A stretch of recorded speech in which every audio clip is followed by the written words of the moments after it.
Hey folks, Kilt-Man here again. Yes, and this time I actually am wearing a kilt. Yes. We did the Indiana Jones jacket just before, and a marvellous bit of kit, I'm sure you'll agree. And I did at the end sort of, give a little teasing hint as to what the next jacket would be I was going to cover from my vast collection, my wardrobe of costumery from the movies and from historical fact. And this one, okay, who is it then? Look at the hair, look at the fringed buckskin, look at the emblem of the US 7th Cavalry. Yes, and firewater. Custer, George Armstrong Custer, Civil War superhero, the boy wonder, cavalier, flaunting tactics and rules, West Point dropout really, but he went on to legendary status with the 7th Cavalry, fighting the Plains Sioux Indians during the 1876 campaign, which obviously marked his well publicised demise in the Battle of the Little Bighorn. Now, June 1876 that took place. Now, I'm a massive fan of history, military history that is, and I'm a huge aficionado of last stand actions. One of my earliest memories, in fact it is my earliest memory, is sitting on my mum's knee watching a film, a black and white movie, on a Sunday afternoon. I only know it was Sunday afternoon because that's what my mum tells me, but I remember all too well watching the film that this music accompanies. They Died with Their Boots On, 1941, Warner Brothers, Errol Flynn as Custer, Olivia de Havilland, and this was the 8th movie he'd made with her, and in a 6-year sort of time capsule, they had a thing for each other, them two, and she played his wife Libby, who in real life went on to a ripe old age, I think in her 90s, and died in the the early 20th century, and was still defending her husband's name. I mean, highly controversial figure that he is, but I watched that movie and it did something to me, and it put that seed of, well, several seeds: music, movies, last stands, and Custer. So over the many years of my life, I've studied Custer's life, and particularly the Battle of the Little Bighorn. It's shrouded in so much mystery and controversy that it's just ridiculous. But over the years, many extra eyewitness statements from the Indians have come out. A fire swept across the battlefield, which uncovered lots and lots of ammunition and weaponry.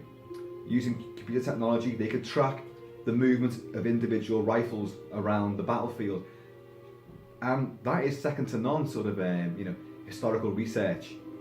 Many books have been written on this. I have a vast collection of them. I'll put that down for a minute because I'm not fighting anyone at the moment. Let's have a slug of this. And what was largely thought of to be a gallant last stand then became popular myth. The legendary figure of Custer, hang on, let's get the gun back, standing by the 7th Cavalry, guiding his men-at-arms falling all around him. Last stand with his pale-handled bulldog revolvers, bang, bang, bang, and then finally, he goes down in a hail of arrows. Well, you know what? Then, in the 60s, he became very fashionable, especially after the My Lai massacre, where US Armed Forces committed atrocities. The 7th Cavalry had already committed an atrocity way back during that campaign, when they took out Black Cattle and his tribe, and they killed many women and children. Terrible travesty, and I'm not defending that at all. It then became, during the 60s and the Vietnam era, to demonise Custer and the 7th Cavalry. So the films that came out at that point, the likes of Little Big Man with Dustin Hoffman, portrayed the 7th Cavalry as suicidal idiots, and Custer as a complete and utter buffoon. The truth lies way between those two, absolutely at each end of the scale. Legendary super warrior, complete and utter idiot who led his men to their deaths, vainglorious asshole. The truth's in the middle, as always, as always. Custer in reality had a lot of respect for the Indians, the way that they lived, the way that they fought. It frustrated him being born of a Victorian era of military campaigning. But cavalry charges against an enemy that fought back, that didn't run and then circle round you and lead you into traps. They would do hit and run, guerrilla tactics, and then leave you, in the middle of nowhere with just a bunch of wounded men, which you've got to look after and transport back to the fort. He didn't understand. He admired, but didn't understand how they did this to him and frustrated him. So of course, anyway, this wasn't meant to be a history lesson. Errol Flynn portrayed General Custer, who wasn't a general at the time of his death. He was a lieutenant colonel, and I'm going to go on to that in a minute and show you all the bits and gubbins of this jacket. But put that down again. But he wore a factually accurate fringed buckskin jacket, the sort that Custer would definitely have worn and did wear. It was known as his campaign jacket. He would go off on missions, campaigns, and he'd always put this on, And it was an iconic thing. It isn't just Custer that wore one of these. The mountain men, the frontiersmen, anyone that lived out in the rugged wilds of the untamed West would often be, seen sporting something like this. They've skinned, a buck. They've fabricated it themselves. The fringe, by the way, do you know what the fringe is for? Why you have that? It isn't just fancy decoration, by the way. Now, Custer, as a lot of you will know, was a vainglorious, overconfident, exuberant, cavalier type character. He sported the long hair, He didn't wear regulation uniforms. He would put his own cravats on. He would manufacture his own bloody badges and stuff. This guy wanted to stand out from the rest of the regiment, But these things were genuine, and the idea behind these was that when it gets wet and you're out in the downpour, this helps slough the rainwater off, helps it dry a lot quicker. But of course, they're also very distinctive, so Custer would have liked that as well. So anyway, 1941, Errol Flynn stars as Custer in They Die With Their Boots On, directed by Raoul Walsh. Marvellous film, factually massively inaccurate, but it covers the saga of his life, his young days at West Point, his Civil War heroism, his massive infatuation with Libby, who he'd married and was, some would say, not that loyal to, because there are oft-told legends of the Indian wife that he's meant to have had as well. Son of the Morning Star by Evan S. Connell, brought to life on an epic TV series, also depicted that he had an Indian wife as well. The jury's still out on that one. There's evidence for and against. But anyway, he definitely loved Libby, that's for certain.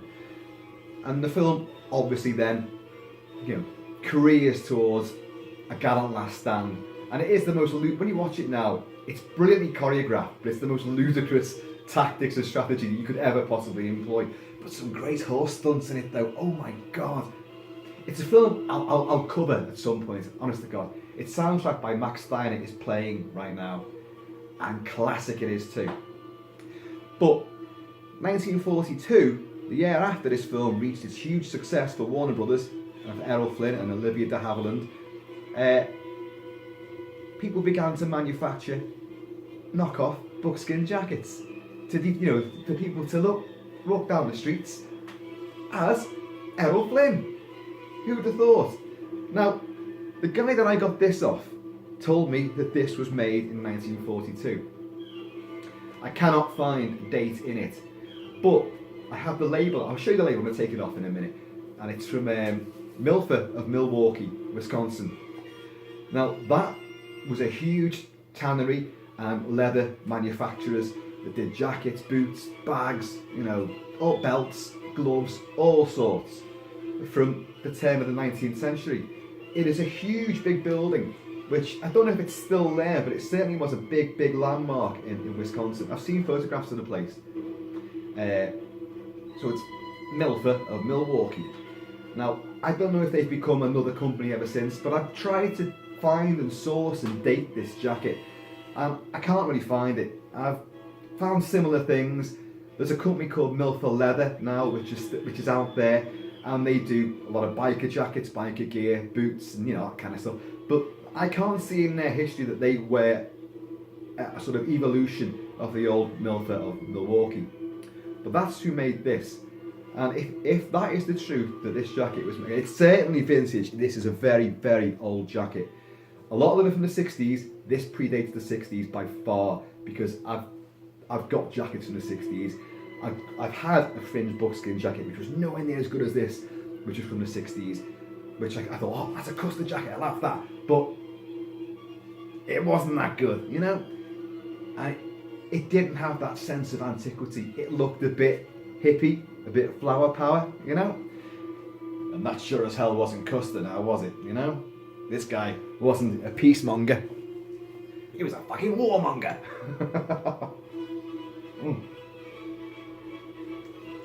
Gary Owen. That was the regimental theme tune for 7th Cavalry.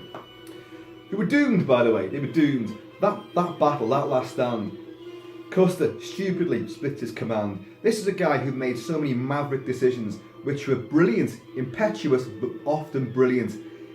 But at the end of it all, he fucked up big time, because he split his command without knowing the full disposition of the enemy or its strength. The small Indian village they hoped to sneak attack was actually miles bigger than they thought, holding thousands of Indians. He split his command into 3 columns. He was going to lead the surprise attack, whilst Major Reno and Captain Benty was going to bring up the rear with the mule packs and the ammunition. But Reno was going to circle round and attack at the end of the camp. And this was not going to happen, because they got routed straight away, and it became a series of last-ditch, last stands, backing up these hills. The Little Bighorn is a winding river, and the Bighorn mountain range lies way beyond, but there's tons and tons of foothills, an epic landscape of undulating grassy knolls and hillocks. But it was height of summer, so it was bone dry, alkali dust. These soldiers were choking to death. The Indians had beaten General Crook with his command of infantry only the day before, routed him completely, but managed to take lots of white rifles off his dead and wounded, and lots that had been left on the field when the infantry fled and retreated. So they were surprisingly well armed, and they were good shots too, and they were firing from positions where the cavalry were once they had to dismount, were prone on a higher ground without any cover. The Indians could take their time, stippling the air with arrows, which are all going to fall down, keep hitting these guys as they keep fighting these little last stand, actions further and further up the hill, various hills. But as I said before about that, the fires that raged across the battlefield, and it uncovered all this extra evidence, and a lot of once suppressed Indian eyewitness accounts, because history is about politics. It's about what's right at that time. So history often gets retold, and you begin to think, hang on a minute, so for a century we were told a complete bogus version. The Indians, for a long time, a lot of their accounts were suppressed because,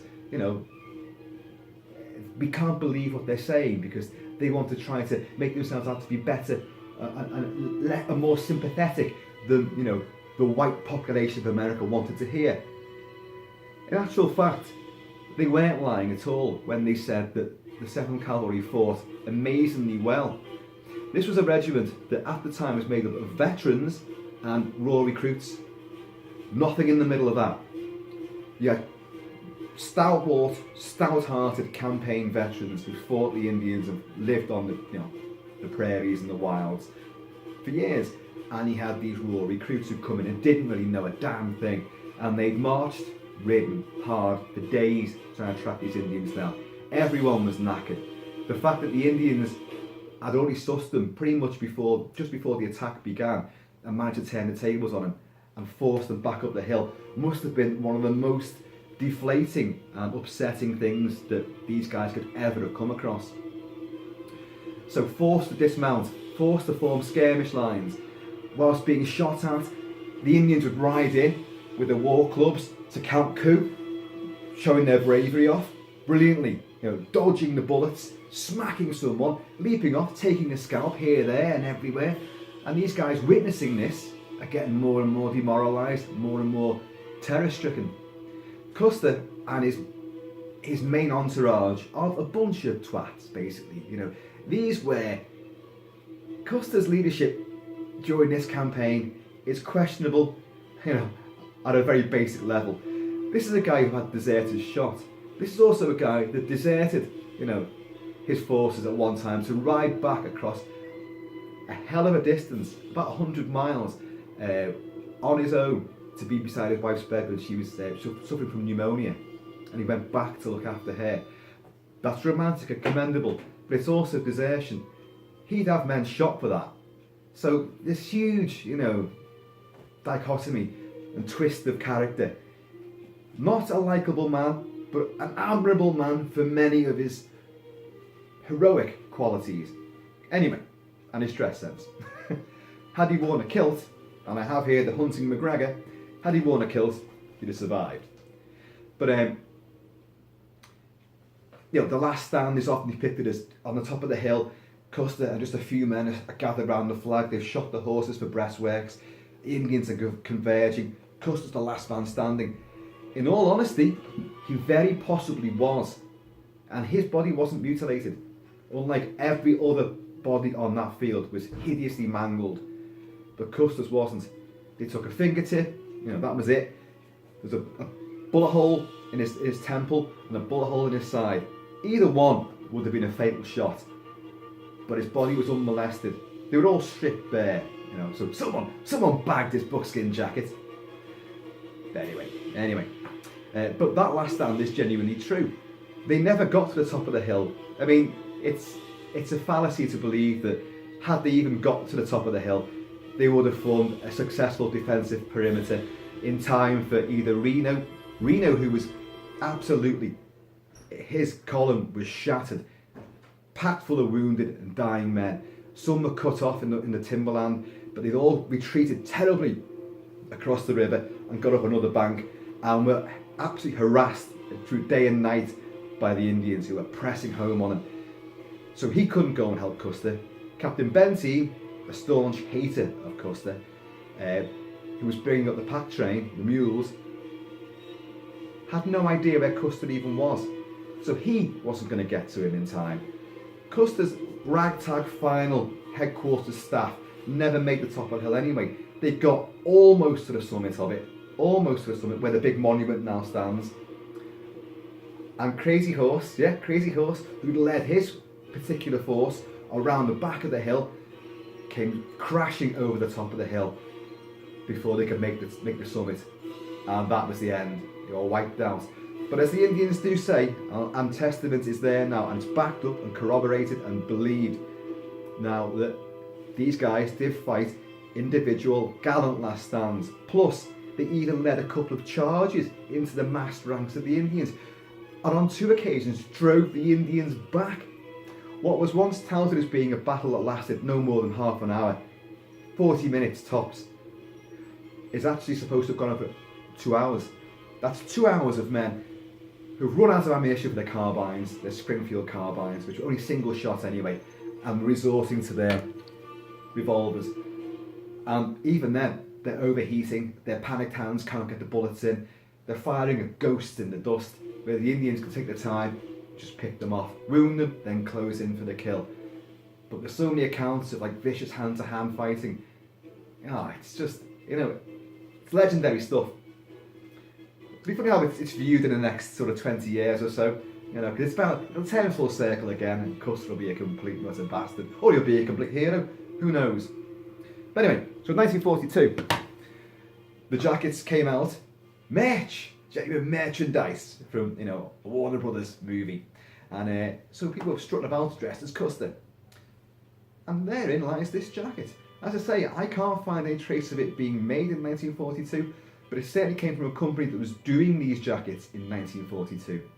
And it certainly isn't one of the ones that came afterwards, because they are, as I say, they're hippie flower power. This is not. This is proper. And it smells of antiquity, you know? This belt. Oh, yeah, this belt. Now, there's a lot of these. It does actually say US 7th Cavalry Army, as they would do. This is not the one that Custer would have worn. Custer would have been a filled-in buckle, completely brass, and the emblem would actually be different. But his men would have worn these for certain. So I don't know how genuine that is. The belt is very definitely raw vintage, but whether it was fished out of the Little Bighorn or not, well, the jury's out on that one. What I've done as well here, I have, now these buttons were not on it, so as you can see these are quite shiny and new. Well, they're a couple of years old.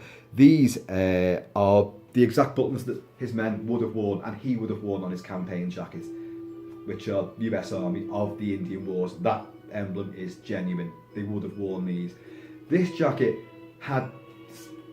they were brass buttons, but they weren't engraved with anything military on them. Now, as well as that, we have the shoulder boards from the Indian Wars of the second lieutenant, which is what Custer was. He wasn't a general when he was killed, he was a second lieutenant.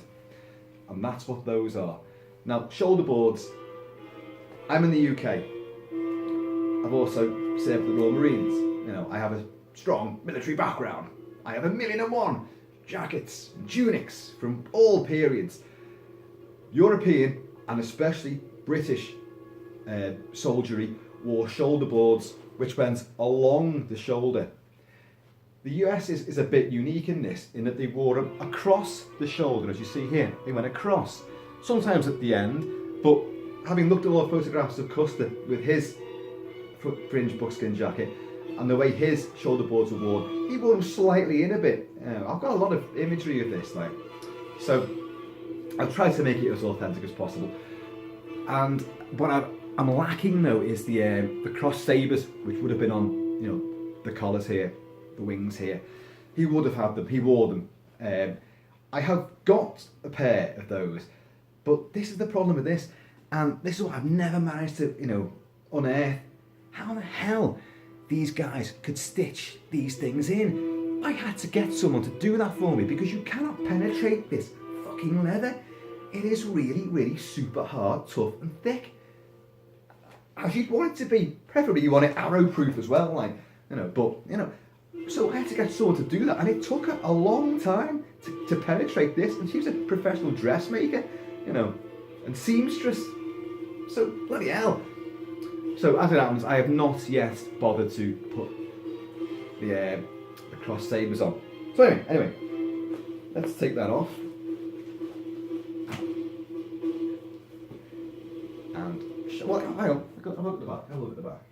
Yes, it's a lovely jacket, and it goes well with a kilt. It's a slightly unusual image, and I've been to the Boozer a couple of times, you know, wearing this, and like I said before about the Indiana Jones jacket, people are going, Kilt-Man, is that Indiana Jones's jacket? Well, now I've walked into pubs and they've gone, Kilt-Man, is that? And I'm waiting. Is it? Are you going to get it right? You're going to get it right? Is that Custer's jacket? Need to. So, you know, hats off to the people of Wallasey, because you know your history. So, yeah, let's take this off now. You have two pockets. I think there's an internal pocket. You know, I can't remember now. I'm going to try and gingerly take this off, because I have in the past inadvertently snapped off these bloody buttons. You know, I don't want to be doing that. Can I do faster than this? Well, I'm telling porcupines because there's no pocket inside it. But here we have the label, Milford of Milwaukee.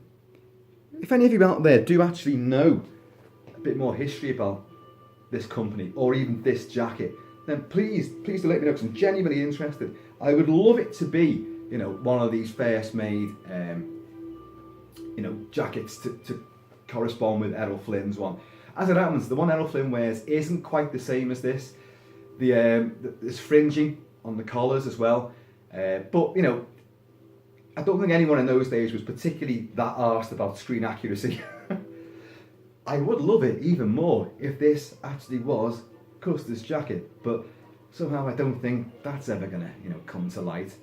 At least not in one piece, anyway. But yeah, so a glorious, glorious jacket, and another one I wanted to show off proudly. As I say, these are modern made as well, but they are exact replicas of what the Indian wore. Lieutenant Colonel shoulder boards would be. That's exactly what they would be. I have 7th Cavalry blue tunic as well, but they are very, very basic, very, very basic indeed. I also have a Civil War Union officers cavalry tunic, which is gorgeous because it has a bit more embroidery down the back as well. It's a bit more distinctive. It's a modern made, you know, reproduction, you know, for reenactors, but I've managed to put some insignia on it as well to, you know, make it stand out a bit more, as Custer would do. Now, lest you all think I'm being anti-Native American, not a bit of it, not a bit of it. I adore the Indian nations, and you know, a lot of people who know me also know that I very, very often wear Lakota suit, Indian feathers in my hair, and I have Indian, you know, moccasin boots.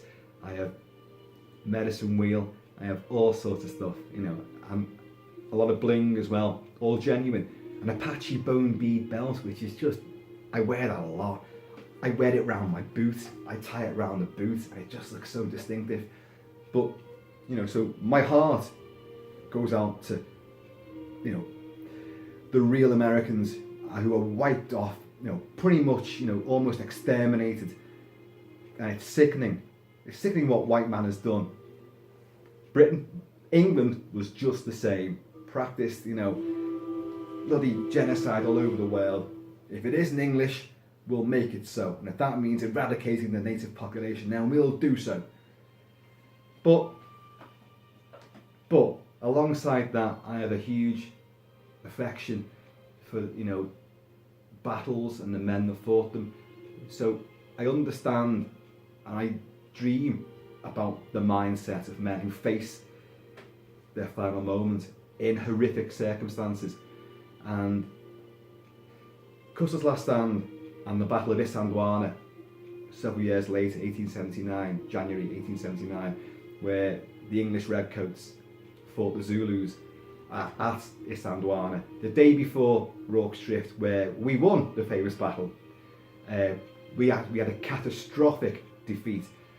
But again, and I'll come on to that because I've got the uniforms for that as well, and I've studied, you know, the whole Zulu war, and if anything, that's an even greater testament to man's courage in the face of, you know, sheer adversity. Bravery on both sides, the Zulus and the Redcoats.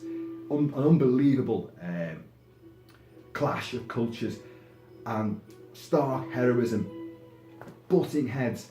Respect was given on both sides, whilst no quarter was given as well. Custer's Last Stand was a bit of a different thing, remarked as a complete debacle. But again, the individual men fought bravely. That's now been proved. They fought hard and they fought until the last, literally the last man. The oft-told tale of they shot themselves. No, they didn't. No, they didn't. One guy definitely did, and he's a guy that got away. He was a sergeant. Sergeant, oh, what's his name? It's a Scottish name as well. It's not Macgregor. Damn it, what is it? He was seen. The Indians clocked him, saw him. He got on his horse and rode through their ranks. And he got down the hill, one hill, and got up another hill. Indians gave pursuit, firing arrows, shooting at him. He managed to duck and avoid them all. He's all about giving up. And then he got away and then put his gun to his head, shot himself off his horse. His body was found where the Indians said it would be. And he'd been mangled as well, but he definitely had a bullet hole through his cranium, which he'd put there himself. So that's true as well. Now, why did that guy do that? Why? Who knows? Who knows? He senses freedom, but maybe at the last moment, I can't leave all them behind to face their deaths. But nor can I go and turn around and get butchered alive. So I'll just do it myself. Unbelievable, unbelievable. But I say I love this sort of thing, and hope you appreciate this jacket. I hope you can see in the light. It could be a problem. I mean, isn't that lovely? That is a lovely bit of military ornamentation. And anyway, I shall now go back to the way I should be. Kilted, vested, and whiskying. So folks, I hope you're enjoying this little sort of deviation from the norm. You got a bit of a movie review. You're hearing the music of Max Steiner. You've seen a kilt. You've seen another vintage jacket. And you've had a bit of history. Now, you owe it to yourselves to go and watch They Died with Their Boots On. Not Errol Flynn's finest moment. That would be The Adventures of Robin Hood. But it's up there though. It's up there. His final last stand is just tremendous. Anyway, folks, on that note, I'm going to leave you all.